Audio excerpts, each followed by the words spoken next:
खासदार नारायण राणे यांना clean chit देण्यात आली आहे। ठाकरे मुख्यमंत्री असताना राणेंच्या आक्षेपार्ह विधानाचं ते प्रकरण अलिबाग पोलिसांकडून सी समरी रिपोर्ट कोर्टात दाखल करण्यात आलाय। गुन्हा रद्द करण्याबाबत राणेंनी याचिका केली होती। नारायण राणेंवर अलिबाग आणि पुण्यात गुन्हे दाखल होते।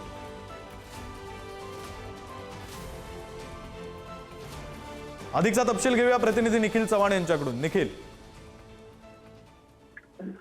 नक्कीच विक्रांत, नारायण राणे यांना मोठा दिलासा या ठिकाणी म्हणावा लागेल, कारण नारायण राणे यांच्या विरोधामध्ये 2 गुन्हे दाखल होते। ज्यावेळी मुख्यमंत्री उद्धव ठाकरे यांच्या काळामध्ये आक्षेपार्ह विधान केल्याप्रकरणी त्यांच्यावरती हे गुन्हे दाखल करण्यात आलेले होते आणि तेव्हापासून हे प्रकरण संपूर्णपणे न्यायप्रविष्ट असताना आता मात्र पोलिसांनी या प्रकरणात सी समरी रिपोर्ट आहे तो दाखल केलेला आहे आणि या सी समरी रिपोर्टच्या आधारे नारायण राणे यांच्या विरोधात कुठलेही पुरावे आढळले नसल्यामुळे त्यांचा जे कोर्टामध्ये आहे ते राज्य सरकारच्या वतीने सांगण्यात आलं आणि नारायण राणे यांनी सुद्धा स्वतःहून हे गुन्हे रद्द करण्यासंदर्भात उच्च न्यायालयामध्ये धाव घेतलेली होती।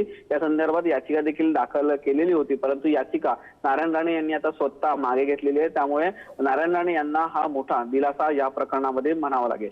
मित्रा, बरं, धन्यवाद निखिल दिलेल्या तपशिलांसाठी।